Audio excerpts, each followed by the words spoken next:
बिस्मिल्लाहिर्रहमानिर्रहीम, अस्सलाम वालेकुम। मैं हूं करामत मुग़ल और मेरे साथ हैं ईसा नकवी। नकवी साहब, इमरान खान पर मुलाकात में 15 दिन की पाबंदी लगा दी गई। उसके बाद हैरान कुन तौर पर तहरीक इंसाफ ने हुकूमत से मुफाहमत के लिए 3 शराइत रख दी हैं। ये मुफाहमत हो पाएगी या लड़ाई मज़ीद बढ़ेगी? देखिए, शायद किसी बहुत बड़े हादसे या किसी बहुत ही बड़े नुकसान का इंतज़ार कर रहे हैं और फिर शायद किसी को होश आए और कहे कि जनाब अब रिकन्सिलिएशन कर लें। असल सवाल ये है कि जो शराइत रखी गई हैं वो काबिल अमल हैं कि नहीं, और अगर उन पर अमल होता है तो उसका नतीजा क्या निकलेगा। देखिए, मुफाहमत की बात कर देना, स्टेटमेंट दे देना, ये मामला ऐसा नहीं है, इतना सादा नहीं है। लड़ाई जो है वो मैं गुज़िश्ता वीडियो में कह चुका, उसको बना दिया गया है अब मोर्टल कॉम्बैट। राना सनाउल्लाह ने समा टीवी के एक प्रोग्राम पे गुफ्तगू करते हुए कहा था कि ये हमें सियासत तो नहीं है, हाँ, ये तो जंग है। बिल्कुल। और जंग में ये नहीं देखा जाता कि क्या असूली है, क्या गैर असूली है, क्या आइनी है और क्या गैर आइनी है, क्या कानूनी है और क्या गैर कानूनी है। जो हथियार उनके हाथ आएगा वो हमारे पे चलाएंगे और फिर जो हथियार हमारे हाथ आएगा हम उन पर चलाएंगे। देखें, पहले लगी पाबंदी की खबर आई कि अडयाला जेल जो लोग गए, शहराम तरकई गए, उमर अयूब जाना चाहते थे, बाकी कुछ लोग हैं, आतिफ खान थे, हाँ कुछ और लोग हैं जो अलीमा मुलाकात खान करना थे, चाहते थे। तो अचानक आपको ये पता चला कि जनाब अडयाला जेल में 15 दिन और फिर दीगर जेलों के हवाले से सिक्योरिटी थ्रेट अलर्ट आया और उसकी वजह से मीडिया को भी भेज दिया गया, बैरियर्स लगा दिए गए और कहा गया अभी 15 दिन कोई मुलाकात नहीं होगी। सही। अब उसके बाद जो पंजाब हुकूमत है उसमें वज़ीर इत्तलात बज़मा बुखारी हैं, उन्होंने भी एक बयान वगैरह दिया है इसके ऊपर। शहज़ेब खानज़ादा के शो में थी। नहीं, उन्होंने एक स्टेटमेंट भी अलग से जारी किया। उन्होंने कहा कि बहुत संजीदा थ्रेट अलर्ट है, कुछ दहशतगर्द गिरफ्तार हुए हैं, नक्शे बरामद हुए हैं वगैरह वगैरह। और 15 दिन बाद सिक्योरिटी जब वो ठीक हो जाएगी। हाँ, उन्होंने ये बयान दिया। उन्होंने कहा कि इसको जोड़ना अगर हमने रोकना होता तो पहले रोक लेते। अच्छा, ये अजीब बात कि उन्होंने पहले आप हुकूमत में थे, इसका मतलब ये है कि पहले भी आपके पास इख्तियार मौजूद था।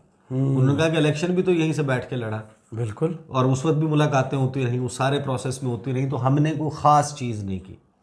देखिए, इस वक्त जो है वो तहरीक इंसाफ के सर्कल्स में इस सारे मामले के बाद क्या चल रहा है, कुछ का इजहार जो है वो सेनेटर अली ज़फ़र, हालांकि बहुत ही जिसे कहते हैं कि सबसे नरम खू, हाँ, धीमे मिजाज के, अभी तक जितनी तहरीक इंसाफ की कोर कमेटी और उसके लोग बाहर आके इमरान खान की तर्जुमानी का काम करते हैं, जो गुफ्तगू करते हैं, उनमें अगर कोई सबसे सॉफ्ट स्पोकन है, सबसे ज़्यादा जिसे कहते हैं कि ठंडा मिजाज, दूसरे को स्पेस देने वाला है कि चढ़ाई नहीं कर देनी है, कि शेर अफजल मरवत स्टाइल, वो चीफ जस्टिस से लेके इस्टेब्लिशमेंट से लेके हर एक के ऊपर ताबड़तोड़ हमले करते हैं। लगभग यही रवैया जो है वो शोएब शाहीन का भी है। चौथे गियर च गड्डी चला। हाँ, धीमे मिजाज में अब मुकाबला है दो लोगों का, एक अली ज़फ़र साहब है और एक बैरिस्टर गौहर है, लेकिन इसमें गालिबन जो अली ज़फ़र हैं वो उनसे भी जीत रहे हैं। अच्छा। उन्होंने कुछ चीज़ें की हैं, उन्होंने एक तो शराइत रखी हैं 3, और दूसरा उन्होंने ये कहा है कि ये मत सोचें, हम इंतज़ार नहीं करेंगे रमज़ान का। रमज़ान आपको पता है कि रमज़ान में पूरा पाकिस्तान ही ख़ास किस्म की रूटीन फॉलो कर रहा होता है।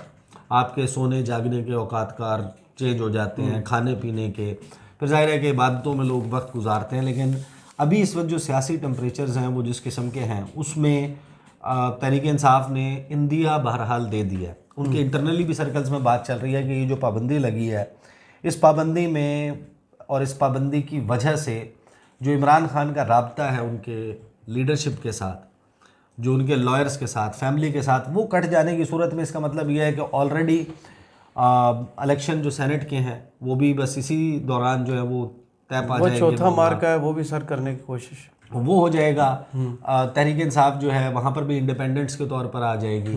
ऑलरेडी बाकी लोग जो हैं वो सुन्नी इत्तेहाद कौंसिल के हैं, और फिर कोई और ही सिलसिला बन जाएगा, शायद कोई बनाने की कोशिश कर ली जाए। तो उधर थॉट प्रोसेस ये चल रहा है कि नहीं, रमज़ान में ही कॉल दी जाए और ईद से पहले पहले एक इज्तिमा इकट्ठा किया जाए, या एटलीस्ट ये पत्ता फेंका गया कि हम इंतज़ार नहीं करेंगे रमज़ान ओवर होने का। और इसका ऐलान अली ज़फ़र साहब ने किया। उन्होंने कहा कि हम ईद से पहले कॉल दे सकते हैं कि ईद से पहले सब अडयाला जेल पहुँचे, और फिर आप देखेंगे किस तरीके से लोग निकलते हैं। अब प्रिसाइजली जो मरीम नवाज़ के तेवर है, जो पंजाब हुकूमत ने ट्रेलर दिखा दिया आगाज़ में, उन्होंने कहा कि आई विल बी रुथलेस, कि मैं तो बड़ी बेरहमी से पेश आऊँगी, और उन्होंने फिर बेरहमी से पेश आके दिखाया। लाहौर में एहतजाज के राजा दौरान गिरफ्तार हुए, खोसा सरदार साहब लतीफ गिरफ्तार, खोसा, भुट्टर साहब, कई और बहुत सारे लोग 3 से 4 MPs कर अब्बास, लिए। हाँ, हाफिज फरहत अब्बास, ये लोग गिरफ्तार हुए। फिर बहुत सारी वो फुटेजेस भी आई कि जिस तरह लोगों को जो है वो उठाया गया जिन्होंने गाड़ियों से झंडे उठाए थे। निकाल के। ये सारी सूरत हाल है। अब उस सूरत हाल में तहरीक इंसाफ ने पहले शेर अफजल मरवत ने ये बात की थी कि मफाहमत, शेर अफजल मरवत ने एग्जैक्टली क्या कहा था मैं आपको बताता हूँ, फिर मैं आपको बताता हूँ कि अली जफ़र साहब ने जो गुफ्तगू की है क्या इसकी गुंजाइश है, और अगर इसके ऊपर अमल दरामद होता है तो वो बेसिकली मांग क्या रहे हैं। वो जो मुतालबा कर रहे हैं वो 9 मन तेल मांग रहे हैं। सही। 9 मन तेल होगा तो राधा नाचेगी। तो 9 मन तेल मेरी सेंस ये कहती है कि वो 9 मन तेल नहीं मिलने लगा। अब पहले देख लें कि इन्होंने क्या कहा है शेर अफजल मरवत ने।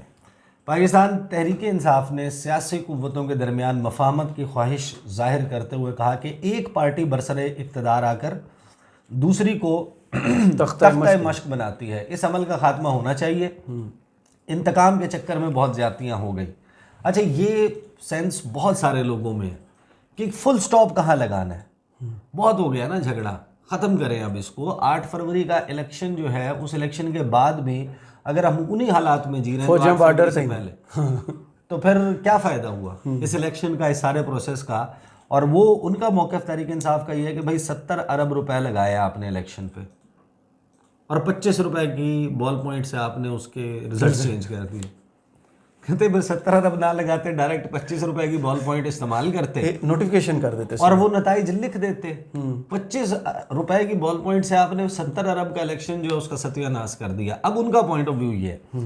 अच्छा, जो शेर अफजल मरवत ने कहा था, उन्होंने कहा कि देखें हम तो इस्टेब्लिशमेंट के और नून लीग के दरमियान दराड़े पड़ने का इंतज़ार नहीं करेंगे कि इनके दरमियान कोई लड़ाई पैदा हो, फिर हम मौके से फ़ायदा उठाएं, हम अपनी स्पेस बनाएं और हम अपनी स्पेस बना के फिर हम वही गेम करें जो हमारे खिलाफ हुई। जी बिल्कुल। तो उन्होंने अब एक तरीके से अपना टॉस किया, इसके ऊपर कोई जवाब नहीं आया। फिर ये सारी एपिसोड होती है जेल में पाबंदी और इस सब की, और सेनेटर अली जफ़र जो हैं वो गुफ्तगू कर रहे थे जियो न्यूज़ पे प्रोग्राम में, हामिद मीर साहब के प्रोग्राम में।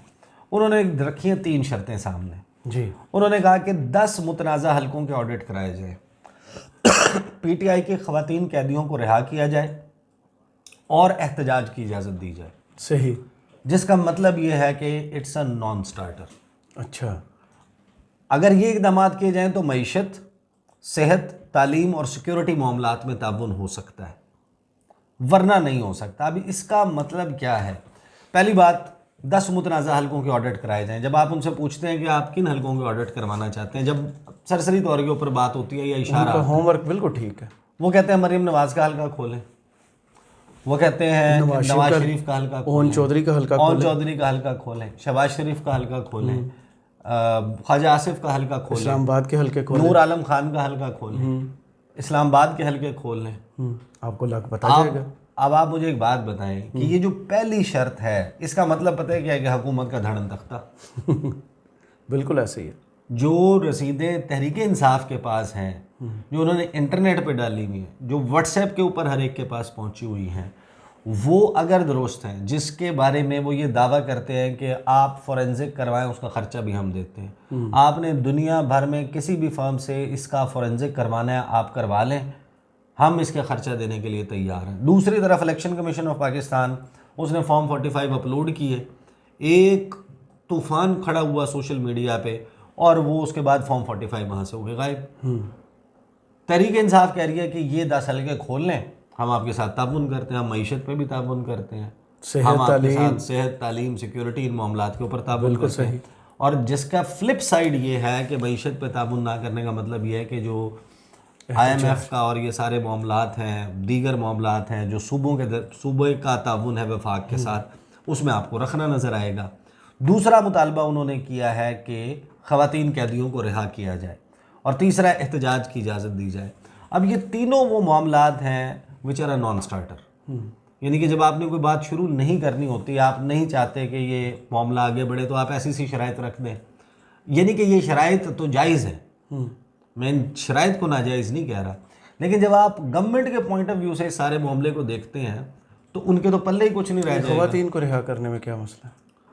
बाकी तो चलें बहुत सख्त हैं, ख़वातीन को रिहा करने में क्या है मसला? क्योंकि अगला पॉइंट है एहतजाज, वो क्राउड पुलर बन चुकी हैं। वो सारी जो है वो यानी कि जितने मरीम नवाज ने मिला के शादरा में और जलालपुर जट्टा में आपके शहर में निकाले थे यार वो तो कुछ भी नहीं था। तो वो आलिया हमजा या यास्मीन राशिद या सनम जावेद ये निकल के आपका क्या ख्याल है कि एहतजाज की इजाज़त भी मिल जाए, ये कॉल देंगी और उसके वो जो इमेजेस हैं फिर सोशल मीडिया के ऊपर चलेंगे और उसके साथ विंडो में छोटा सा इमेज जो है वो मरीम नवाज के जलसों का लगा हुआ होगा, कितनी रुसवाई होगी। तो वो कौन सा डरते हैं, वो कौन सा डरते हैं रुसवाई से? हाँ, रुसवाई से नहीं डरते। लेकिन देखें असल बात यह है कि ये जो मफाहमत वाली कहानी है ना, अब चाहे हुकूमत रखे, जिसके ऊपर ज़ाहिर है कि हालात मामलात सख्त होते हैं वो मफाहमत की बात ज़रूर करता है। सही। तहरीक इंसाफ ने भी 8 फरवरी को इलेक्शन जीत के देख लिया कि वो हुकूमत नहीं बना सके। हाँ, 9 फरवरी को हार गए थे, वो इलेक्शन 24 घंटे भी जीत नहीं रही। नहीं, मैं तो उस मुतालबे के मुताबिक नहीं कह रहा जो तहरीक इंसाफ का क्लेम है। तहरीक इंसाफ का क्लेम है 180 नशिस्तों का। जी, मैं उसकी बात कर रहा हूँ कि पेपर के ऊपर जो उनकी नशिस्तें हैं जो इलेक्शन कमीशन ने जारी की उसमें भी वो इलेक्शन जीत गए हैं। जी, सबसे बड़ी जमात तो वही है। बिल्कुल ऐसे। उसके नतीजे में क्या वो हुकूमत बना पाए? तो उनको भी पता है कि यार अब इसका एक वे आउट निकालना है। हुकूमत को भी अंदाज़ा है कि इनको लिए बगैर चला नहीं जा सकता, लेकिन असल मामला ये है कि ये काम था 8 फरवरी से पहले करने का। सही। कितनी ऐसी वीडियोस हैं, कितने जो हमारी हैं, कितने ऐसे टॉक शोज़ हैं, मैंने खुद किए और बाकी लोगों ने किए वीडियोस की, कि भाई अगर आपने if at all eventually finally बैठना है, एक दूसरे का सर तो कलम नहीं करना ना, कोई खाना जंगी तो नहीं करनी मुल्क में, ये आइडिया है किसी के जहन में। अगर आपने आखिर में अंदाज़ा लगा लिया, मतलब आप इस बात को मान लें कि इलेक्शन कमीशन का डेटा दुरुस्त है और बिल्कुल यही नंबर ऑफ वोट पड़ा है, 1,60,00,000 वोट पड़ा है तहरीक इंसाफ को। ये कौन है? ये पाकिस्तानी है, एब्सोल्युटली। CNIC होल्डर्स है ना जिन्होंने जाके वोट डाला। वो 1,60,00,000 जो है वो तो 18 साल से ऊपर के थे, वो भी वो जिन्होंने हक राय दही इस्तेमाल किया। बहुत सारे ऐसे होंगे जिन्होंने नहीं किया। फिर ओवरसीज़ पाकिस्तानीज हैं, फिर इन्हीं 1,60,00,000 के दीगर फैमिली मेम्बर्स हैं जो 18 साल से कम उम्र है लेकिन 13 से 18 के दरमियान है और उनकी जज्बाती वाबस्तगी भी तहरीक इंसाफ के साथ है। हम एक बहुत ही कम एस्टीमेट लगा लेते हैं 5 करोड़। अब इन 5 करोड़ लोगों को आपने क्या करना है? क्या इनको इग्नोर कर से मिटा देना है, सिर्फ इनको निकाल देना है, इनकी शरीयत ख़त्म कर देनी है, हम या उनके वजूद को नहीं मानेंगे? अच्छा, वजूद को नहीं मानेंगे, बस यही कर रहे हैं। अगर आपने ये इवेंचुअली टेबल पर आना है और इसको बात करनी है तो what was the best time for that? 8 फरवरी से पहले, बिल्कुल इलेक्शन शेड्यूल आने से पहले आपको कुछ मामलात तय करने थे। अभी इंडिकेशन ये है कि 9 मई के हवाले से कानून साजी, 9 मई के हवाले से वो मंसूबा साज़ों, सहूलतकारों और उनके ख़िलाफ़ देखें 9 मई के लोगों के जिनका एक्शनेबल एविडेंस है उसका मुतालबा तो ख़ुद तहरीक इंसाफ ने किया। 13 मई से यही तो चल रहा है, इसके अलावा क्या हुआ? तो आप कर दें ना। हाँ। इसको कर गुजरें इस एपिसोड के ख़त्म हुए बगैर। जी, अब आप आगे नहीं चल सकते।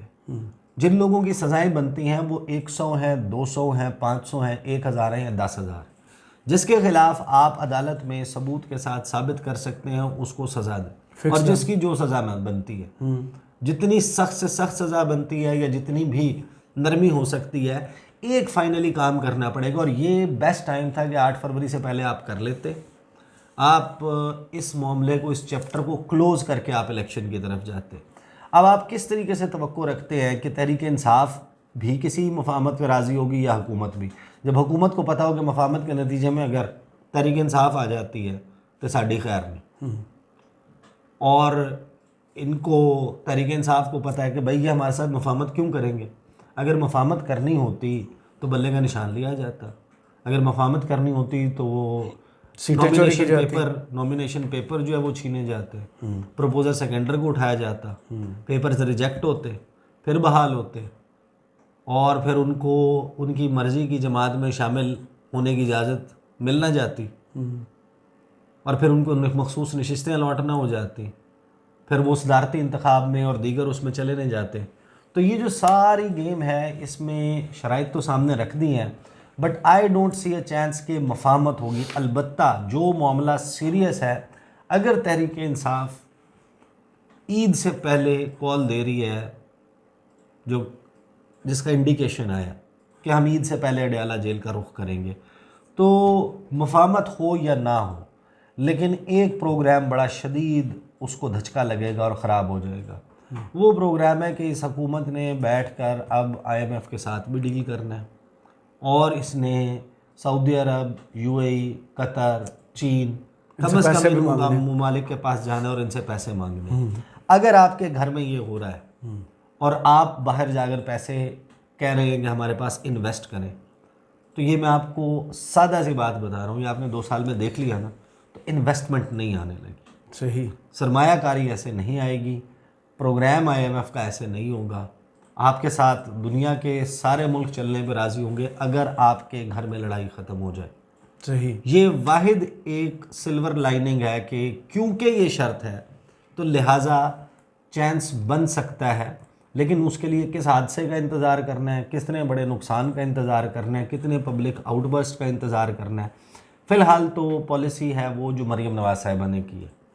उन्होंने कहा है कि आई विल बी रूथलेस, तो रूथलेसली डील करेंगे। अगर रूथलेसली डील करेंगे तो लड़ाई नहीं खत्म, खुद भी नहीं चल पाएंगे। तो फ़िलहाल सूरत हाल ये है।